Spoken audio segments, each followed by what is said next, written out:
Bonjour tout le monde, bienvenue dans cette vidéo. Vincent Delannoy, donc je suis thérapeute, coach et j'aide les personnes hypersensibles à sortir de leur dépendance, de leurs traumas, de leurs addictions, pour vivre une vie plus libre et déployer leur projet de cœur.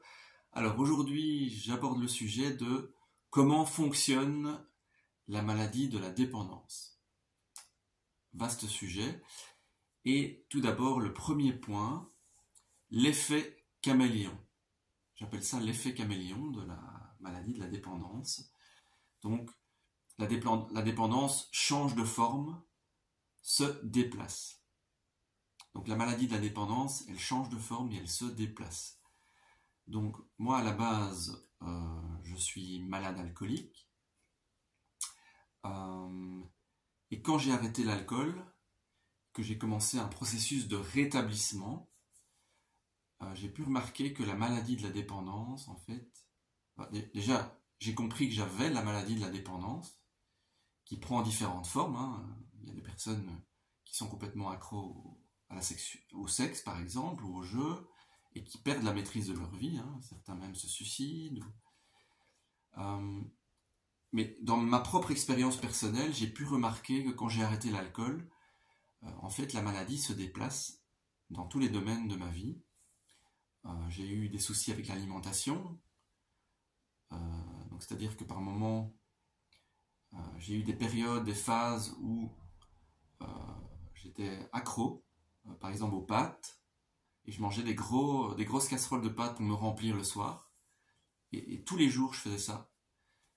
Et j'ai eu d'autres phases où j'étais plutôt dans l'anorexie, où je devenais obsessionnel sur le fait de manger très sainement. Je voulais tellement manger sainement que j'en venais à être obsédé par la nourriture tous les jours. Donc la nourriture devenait une dépendance, la nourriture saine devenait une dépendance. J'ai eu d'autres phases où j'étais accro donc aux jeux vidéo. Et puis en arrêtant l'alcool aussi, la dépendance affective est vraiment revenue au premier plan par rapport aux femmes. Je devenais à nouveau obsédé par les femmes, alors qu'à un moment donné, je n'y pensais plus parce que bon, l'alcool prenait toute la place. Mais là, en arrêtant l'alcool, tout ce que je n'avais pas réglé au niveau affectif est revenu. Et j'ai à nouveau eu des obsessions par rapport aux femmes et au fait d'avoir une femme dans ma vie. Et ça devenait complètement obsessionnel. Et donc, vous voyez que la maladie de la dépendance se déplace, se transforme comme un caméléon et prend différentes formes, en fait. C'est pour ça que j'appelle ça l'effet caméléon de la maladie de la dépendance. Et en fait, à chaque fois que je réglais un problème, ou que je le réglais en tout cas en partie, parce qu'il y a des couches dans la maladie de la dépendance, hein. Quand vous réglez une couche, ça vous laisse tranquille un moment, et puis à un moment donné, une couche apparaît, une nouvelle couche apparaît. C'est comme un oignon, hein, et vous retirez couche après couche, dans tous les domaines. Et d'ailleurs, le travail n'est pas fini, hein, je veux dire, je continue à travailler, que ce soit au niveau affectif, sexuel, même la nourriture, ça continue à être, je veux dire, un challenge pour moi. Et par moment, il y a une nouvelle couche qui apparaît, parce que je suis prêt à le régler. La vie me montre qu'il y a encore telle ou telle chose à régler à ce niveau-là. Par exemple, j'ai encore des comportements, des habitudes de dépendant, hein. Par exemple, le soir, je vais avoir tendance à regarder automatiquement la TV. Si j'ai un abonnement à la télé, automatiquement, quasi tous les jours, je vais refaire le même schéma en fait de dépendance à regarder un film à la télé tous les soirs parce que j'ai une TV. Donc ça, c'est un comportement, j'ai remarqué que j'ai aussi, c'est que dès que quelque chose va me plaire, je vais le reproduire comme une habitude, une obsession. Et donc cette maladie de la dépendance, en fait, donc se déplace, prend différentes formes, comme un caméléon, et va trouver la moindre faille que vous avez pour se manifester. C'est vraiment ça, hein, c'est un caméléon. Si vous réglez une partie, hein, que ce soit le jeu, l'affectif, le sexuel, vous pensez avoir réglé la chose, hop, la maladie de la dépendance se transforme et prend une autre forme et vous allez devoir régler autre chose. Vraiment, elle se déplace, elle joue avec vos failles et touche tous les domaines de votre vie, à différents niveaux. Après, chaque cas est unique, chaque personne est unique, chaque personne a son histoire. Et donc, bien sûr, elle s'adapte à qui vous êtes. Voilà ce premier point que je voulais aborder, l'effet caméléon. Deuxième point, elle pénètre dans vos failles.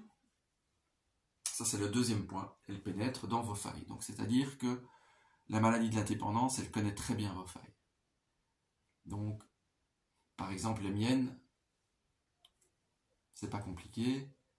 Bon, il y a l'alcool, bien sûr, à la base, mais une de mes failles, c'est par exemple, j'ai tendance à répéter automatiquement des comportements, comme je vous ai dit. Et la maladie, elle le sait, que j'ai cette faille-là. Et donc, elle va profiter de mon inattention ou de la moindre faiblesse que je vais montrer pour pénétrer dans cette faille. Par exemple, je vais découvrir un nouveau plat qui me plaît. Qu'est-ce que je vais faire? J'ai remarqué que j'avais ce comportement de dépendance et je vais répéter cette recette maintes et maintes fois. Si je le fais une fois et que ça me plaît, je vais le répéter et toutes les semaines, je vais faire cette même recette. Je vais commencer à manger cette recette un jour sur deux ou quasi tous les jours parce que je l'ai fait une fois et que ça m'a plu. Et j'ai remarqué, c'est un comportement de dépendant qui m'enferme comme ça. Par exemple, je vais découvrir une chaîne sur YouTube qui me plaît. Hop, je vais commencer à la regarder, je vais la regarder tous les jours. Alors, au lieu de varier les contenus, je sais pas moi, de varier, oui, d'essayer de continuer à explorer les choses, je vais avoir ce comportement de répétition. Et la maladie de la dépendance, elle connaît cette faille que j'ai, et elle en profite pour s'engouffrer à la moindre faille que je montre à ce niveau-là. Et ça peut être vraiment dans tous les domaines de ma vie, hein. Comme je vous dis, la nourriture, le jeu, la TV, voilà, les médias et tout ça. Même en lecture, je vais découvrir, je sais pas moi, un nouveau style de roman qui me plaît, par exemple, ou je vais découvrir une lecture, un sujet de lecture sur le développement personnel ou la spiritualité. Mais après, je vais avoir tendance à répéter ce même genre de lecture. Après, c'est pas forcément tout le temps problématique si ça me nourrit et que j'apprends des choses, hein, mais c'est quand même un comportement de dépendant que j'ai. Et donc la maladie va s'engouffrer dans cette faille dès qu'elle peut. Et donc, je vous invite à observer ça dans votre vie. Quelle faille avez-vous? Quelle forme prend la maladie chez vous? Dans quel domaine et sous quelle forme? Et quelles sont vos failles dans lesquelles elle s'engouffre? Observez, notez tout ça, écrivez ce que vous observez par rapport à ça. Si vous avez des dépendances, bien sûr. Parce qu'ici, bon, sur cette chaîne, je traite donc les personnes qui ont des dépendances, addictions et ou trauma. Mais si vous vous reconnaissez, tout le monde a au moins une dépendance, je vais dire. Tout le monde n'a pas forcément la maladie de la dépendance. Mais si vous l'avez, vous vous reconnaîtrez parce que, comme je vous dis, c'est un caméléon. Elle prend différentes formes, elle se déplace et elle va dans vos failles. Donc, je sais pas, observez ça. Il n'y a que vous qui pouvez le savoir en observant, en écrivant et en étant honnête envers vous-même, en fait. Parce que si vous êtes dépendant, si vous avez des dépendances, il n'y a que l'honnêteté envers vous-même qui peut marcher. De ne plus être dans le déni et d'accepter les choses telles qu'elles sont, les voir clairement et les accepter. Troisième point, le caractère obsessionnel. Donc, comment fonctionne la maladie de la dépendance? C'est l'obsession, le caractère obsessionnel de la maladie. Donc, c'est-à-dire que moi, par exemple, dans mon expérience de vie de dépendant, l'alcool, à un moment donné, ça a pris toute la place. C'était une obsession. Quand j'ai commencé à sortir tous les week-ends, à partir de 15 ans, c'était une obsession de sortir tous les week-ends et de boire de l'alcool et de faire la fête. C'était devenu une obsession. Et de fil en aiguille, avec les années, j'ai commencé à boire à partir de midi ou de 16h, puis petit à petit même à partir du matin, et puis ainsi de suite. Ça a été un cercle vicieux, de plus en plus. Et c'était une obsession. Il y a eu les joints aussi, hein, le cannabis, de mes 17 à mes 20 ans, c'était une obsession du matin au soir. Et quand j'ai arrêté de fumer, l'alcool a pris le dessus, mais en tout cas, je veux dire, tant que j'étais dans le cannabis, c'était une obsession. J'étais vraiment accro au cannabis pendant 3 ans, et ce sont des crises d'angoisse qui ont fait que j'ai arrêté, mais sinon c'était une obsession. Les femmes, ça a été une obsession aussi. Aujourd'hui, beaucoup moins, mais ça a été une obsession. Penser aux femmes, penser au sexe, penser à l'affectif, penser...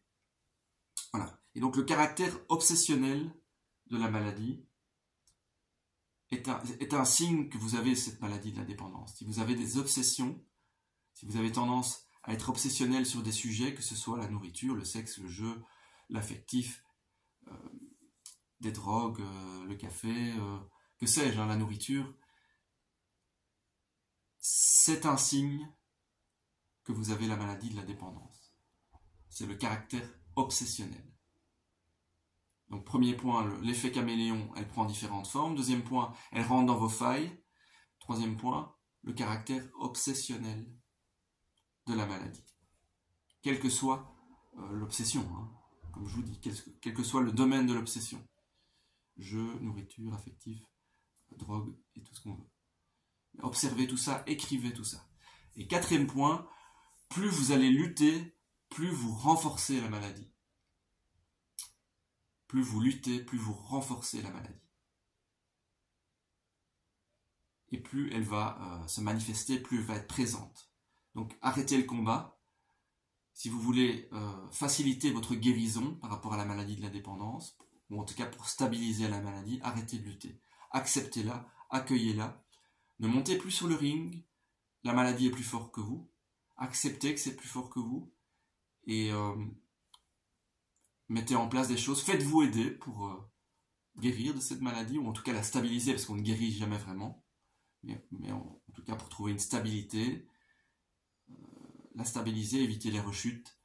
Faites-vous aider et parlez-en autour de vous. Mettez en place des nouveaux rituels pour sortir de vos comportements dépendants. Mais arrêtez de lutter. Voilà, j'en ai fini pour cette vidéo. Pour comment fonctionne la maladie de la dépendance, je répète les 4 points. L'effet caméléon, elle prend différentes formes. Elle pénètre dans vos failles, deuxième point. Le caractère obsessionnel de la maladie de la dépendance, est égal à l'obsession. Et plus vous luttez, plus elle se renforce, la maladie. Donc arrêtez de lutter, lâchez prise. C'est facile à dire, mais montez plus sur le ring. Et écrivez tout ça. Observez, écrivez, est très important pour avoir un recul sur les choses et sur ce que vous vivez. Donc observez, écrivez, prenez conscience et écrivez tout ça. Je vous souhaite en tout cas de réussir à guérir, à stabiliser tout ça, à aller mieux. Faites-vous aider et n'hésitez pas à liker la vidéo pour me soutenir, à appuyer sur la petite cloche pour vous abonner et vous recevrez régulièrement des nouveaux conseils, des nouvelles vidéos et n'hésitez pas aussi en commentaire à indiquer les sujets que vous voudriez que j'aborde, s'il y a des sujets qui vous tiennent à cœur. Et vous pouvez me contacter par mail aussi si vous voulez un appel offert de 30 minutes. Et je verrai comment je peux vous aider. Voilà. Merci, à tout bientôt. Prenez soin de vous.